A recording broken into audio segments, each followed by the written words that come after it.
Woo! What's going on, guys? Owen's Farm coming at you guys today with another video. And today, it's a Monday. I'm going to be trying to talk about my way too early NFC North analysis. It's like an overreaction Monday. I'm going to take a quick look at the NFC North after week one. We're almost done. There's one more game to go tonight on the ticket. Jets versus Bills. Excited for that game. But I'm going to talk about the NFC North because obviously I'm a Detroit Lions fan, and we got to talk about the Lions, we got to talk about the Bears, the Vikings, and the Packers. So, I'm looking at the NFC North, and I'm just going to give my opinions on each team. I had a chance to watch the Green Bay Packer game versus the Bears, which was good, division game. And I got a chance to watch before that the Vikings versus the Buccaneers in Minnesota. So I'm going to go by the standings right now, and you guys know what the standings are for the NFC North. The Packers are on top with the points for 38 points. The points against 20. They did beat the Bears on the road in Chicago, so it's a division game. So they get the nod at the number one spot. Detroit Lions second place, points for 21, points against 20. We beat the Chiefs on the road in Kansas City, Arrowhead. Good win. Good win for the Packers, too. I'm not going to sit there and discredit them. But it's the Bears. But still, you won. Okay? All right. Hey, and then the Vikings, number 3, 0-1. Okay? Points for, 17 points, 20 points against. Lost to the Buccaneers at home in Minnesota. The Bears, the lowly Bears, are number 4. Points for, 20, points against, 38. The Packers put a beating on them, losing to Green Bay at their own home. So that's 1 through 4. Packers, Lions, Vikings, Bears. Packers 1-0, Lions 1-0, Vikings 0-1, and the Bears 0-1. So let's go to first up. We're going to talk about the Packers because they are top the leaderboard. They are 1-0, number 1. Real quick, Love did look pretty good. Love looked okay, man. 3 touchdowns. He only had through for 55% completion percentage. Aaron Jones had a couple scores. Air and the ground. Wide receiver Romeo Doubs, young wideout with 2 touchdowns himself. Linebacker Quay Walker with a pick 6. Defense 3-4 sacks, causing pressure all day on Justin Fields, giving his life a little bit of hell. So I've always said about the Green Bay Packers, man. Okay, I've always said about these Packers. They got a good roster. They have a good roster, and the whole thing I was concerned about, or not concerned, but the only thing I wanted to see is Jordan Love the real deal? Now, this is, like I said, way too early NFC North analysis. This is overreaction Monday, but I like what I saw in Jordan Love. I did. He looked okay. He made some nice throws.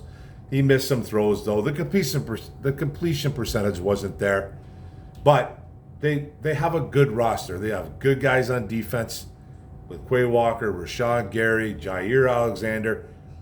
They have a good roster. Now the fan base is something different though. Fan base, and this is, I'm talking like, I could just say this about every fan base in the NFC North. Even us at times. Even us.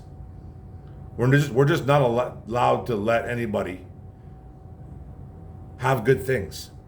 Like this Packer team is running around sticking their chest out like they won the Super Bowl, okay? Now, hey, you beat the Bears, man. And we'll talk about the Bears, but that Bears team is dog shit. That Bears team is terrible. But we will get into that. But hey, it was a good win, man. You went in there, you did what you were supposed to do. Everybody, all eyes were on Jordan Love. He came through. He came through. He did his thing. He didn't look pretty. It didn't look pretty, but he did his thing. He threw 3 touchdowns. I think he was the only quarterback in the NFL with 3 touchdowns so far. There's 2 more to go with Rodgers and Josh Allen. But they did their damn thing, okay? They did their damn thing. But, it's just ridiculous how it's okay for that fan base to rip apart a fan base like ours because we beat Super Bowl champions on the road. And I know Travis Kelce wasn't there. I know Chris Jones wasn't there. There's all kinds of people, man, not there in football games. there probably wasn't a team that was healthy going into any of these games week one. I don't think there was one team that was 100% healthy. If there was, I'd be surprised. The Bears had guys missing. Green Bay Packers had guys missing. That's the way football is. But this fan base, man, that Packer fan base, something else, man. Something else. And I was going to destroy some fan bases here, but maybe I will as I'm talking. But I'm just saying, man. I'm just saying, man. That Packers team, they do have a good roster. They really do. I'm not going to rip them apart for that, man. They do have a solid roster. It was one of the teams that I am obviously concerned about in the NFC North. Now let's go to Detroit. And then they have to go to the at Atlanta Falcons for week 2, and they're 1-0. They look pretty good. Didn't really have a high-scoring game, I don't think. Don't believe it, but they have a good running attack, and Bijan Robinson, they got weapons around there. Not really too big on Ritter. They're a quarterback, but that fan base is acting like that's a W already. And just be careful, Packer fans. Be careful. And then number 2, the Lions, because we are number 2 on the leaderboard. It wasn't perfect whatsoever, but this team's resilient. Okay, they're very resilient. Arrowhead is no joke. Walking into a place like that and getting a W is very, very hard to do. They are the Super Bowl champs. They're the reigning champions. We went in there and we beat them. Patrick Mahomes still played. Like I said, though, not pretty, but we did end up winning that football game. Rookies contributing across the board. Brian Branch with a pick 6. Jahmyr Gibbs is electric with the ball in his hands. You could just tell, you could see it. He ran hard. He ran with his head down. He broke tackles. He looked really good. Jack Campbell he only had a couple tackles, Jack Campbell, but there's a video out there of him where he makes a nice PBU. That's a pass breakup. We call it a PD as well, a pass deflection, where he turns his hips and he knocks a ball from one of the tight ends. Good pass by Mahomes. Campbell read it, flipped his hips, came over, knocked the ball away. Great defense by a young linebacker, who a lot of people said that he was not a cover linebacker at Iowa, but people don't do their homework. That's what drives me nuts about a lot of this fan base, not just my fan base, the Detroit Lions fan base, but every fan base of the NFL and every team. People don't do their homework, man. Jack Campbell was a very, very good cover linebacker at Iowa. He really was. Just because he's a big, lumbering linebacker doesn't mean he can't cover, because he can cover.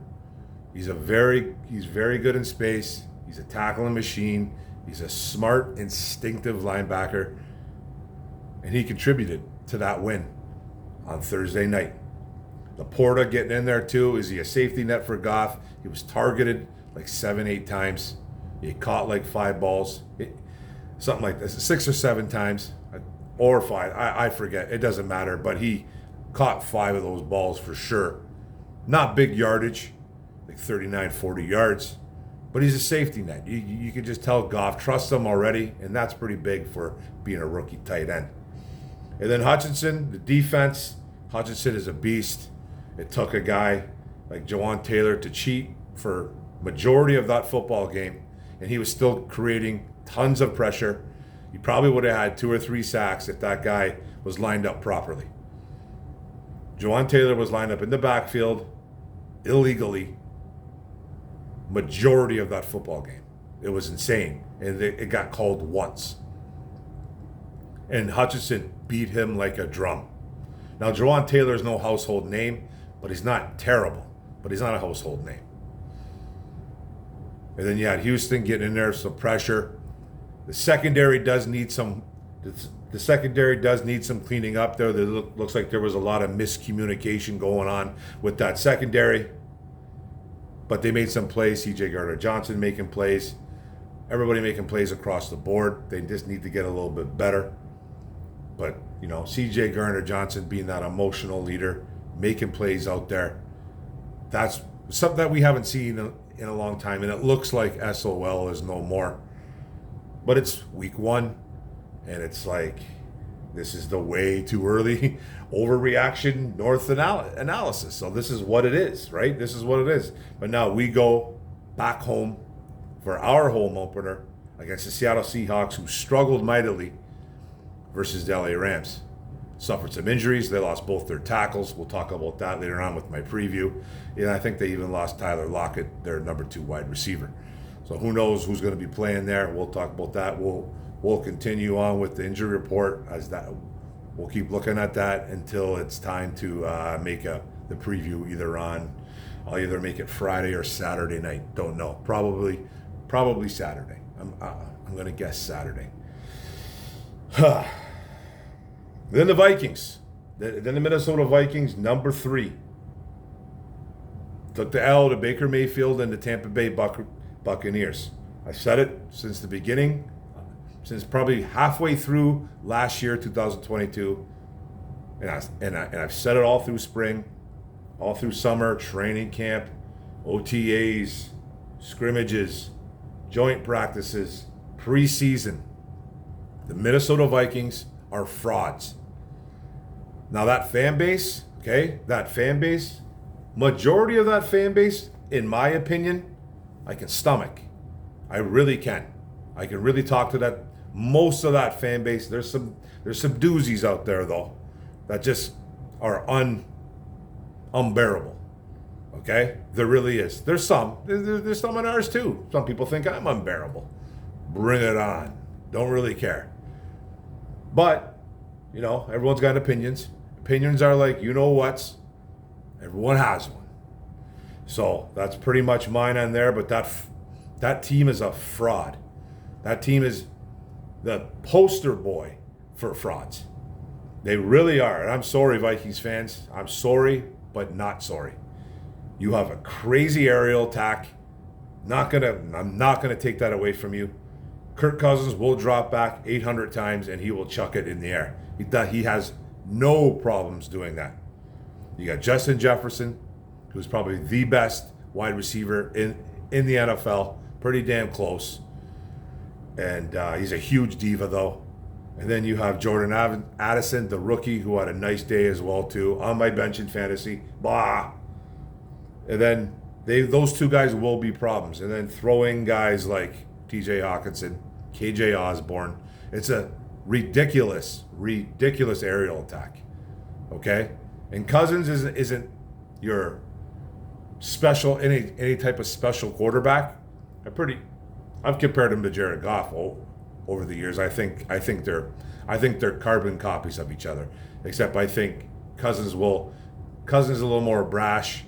I think he'll take more shots. And that's not necessarily a good thing. And that's not a shot on Jared Goff.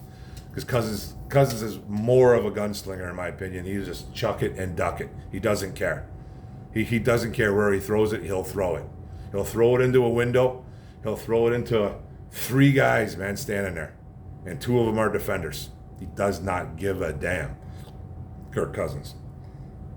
But they don't have any resemblance of a running game, I don't think. Alexander Mattison, I've always said about Alexander Mattison that I think he's a decent running back that could probably maybe start for a couple football teams. He's obviously starting for the Vikings, but it looks like they don't have a run game. Their offensive line is suspect, but they got an aerial attack, and they're just going to wing it all year. They're going to be in shootouts all year, that team.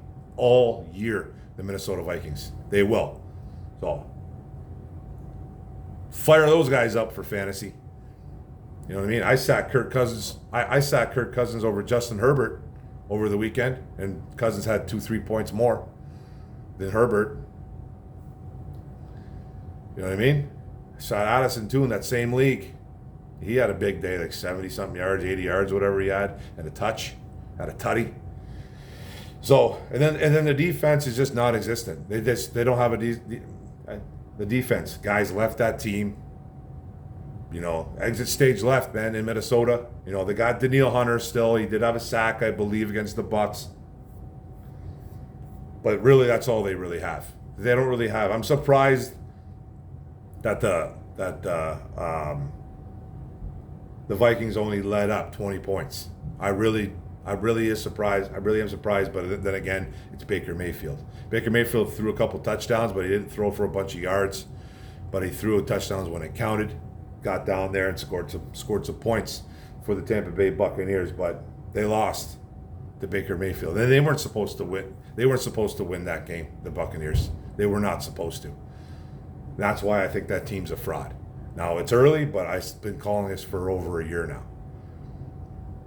And like I said, they will be in shootouts all year. And then they don't get any easier for the Minnesota Vikings because they are going to Philadelphia to play the Philadelphia Eagles, who looked a little bit rusty against the New England Patriots and will probably be rocking and rolling by the time this game is ready to kick off. So, Vikings, frauds, took the L, 0-1. Doesn't get any easier for Minnesota. Now, 4, the Bears. Joke. Now, this fan base is beyond obnoxious. This fan base. Packers kind of are right there, but this fan base is obnoxious to the core. I don't know what's changed over there. Now I watched that Green Bay Chicago that Green Bay Chicago game. Like I said, Green Bay, it's a good roster. Nothing pretty. Jones looked really good running the ball. Love looked decent. Didn't have a great passing percentage, completion percentage, but made some throws when it counted. Showed a little bit mobility. But Chicago, I have no idea what's changed. I felt like I literally went back into 2022 and I was just watching the same Chicago Bears team. Again, week 1, overreaction, but this is what we do. This is fun.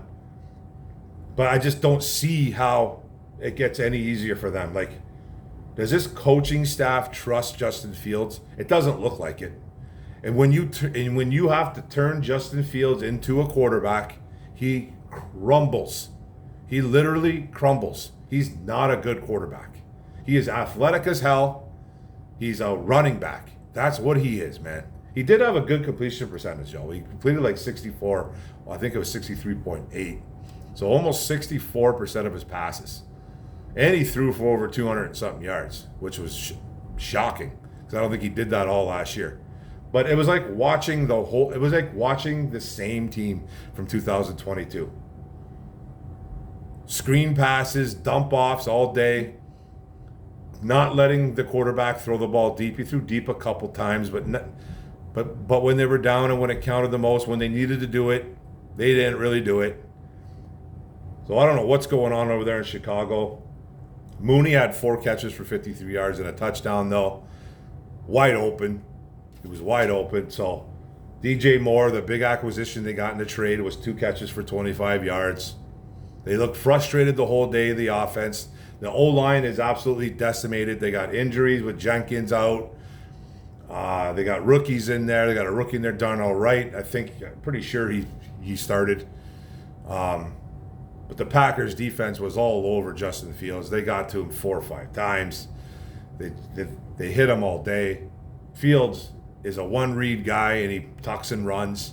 He doesn't look to throw the ball much. There was times where even he had nice runs where he could have thrown the football to like some of his players and got bigger yards, but he chose to run. That's just what he is, man. That's what he is. And I don't see the difference there. And guess who led the Bears in rushing? Justin Fields. With 9 carries for 59 yards. Herbert had 9 carries for 27, the second leading rusher in Chicago. That team's abysmal. And I can't believe I drafted Foreman with one of my last picks in the draft in one of my leagues. He gone. I'm not having a single goddamn Bear on my team. Not one. I don't want one of them. So, and then that defense, you got 2 big acquisitions in TJ Edwards and Tremaine Edwards. Edmonds did have 8 tackles. Okay. He did have 8. Edwards had 14 tackles. He was all over the place making tackles. Brisker, the safety, had 7 tackles himself. And Ngakoue, the guy that they brought over, who was waiting to get a contract, He was the only pass rush. He did have a sack and a couple tackles, 4 altogether, I think. So that's what Ngakoue is going to do. Ngakoue is going to get a sack every other game. He's going to end up with like 8 to 10 sacks, just like he does every year. Just like he does every year. That's what he does best. But that defense is garbage. And I just don't see how that team's improved. And they got to go to Tampa Bay next week, who's 1-0, who beat the Vikings. And they'll probably not be favored in this game, Tampa Bay. Somehow, Chicago will be favored. They will. I'd be shocked if they're not. So it doesn't get any easier for Chicago. That team's going to be in 4th place in the division, and they're probably going to be picking in the top 3. They will be. Now, like I said, way too early, Overreaction Monday, but this is what we do. But as it looks right now, the top 2 teams in this division are, obviously, I'm not just saying because we're right there with Green Bay, but we look the most cleanest, with the Green Bay Packers looking clean as well too. They did. They looked cleaner than any other team, like Minnesota or Chicago. We have work to do, 100%, but we are the top 2 teams, Lions and Green Bay. The Vikings are frauds, and Chicago is just pure dog shit. They're a terrible bunch. They really are. But it's overreaction. And it's fun to do because it's Monday and it's NFC North and I'm a Lions fan. And I love to rip on NFC North teams. That's just what we do over here, man. We have some fun with it, right? We have some fun. But that's it, guys. It's probably too long of a video, 20 minutes.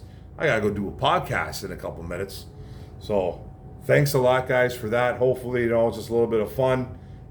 My way too early NFC North analysis, the Overreaction Mondays. Hope you guys enjoyed it. Don't forget to hit the subscribe button in the bottom right.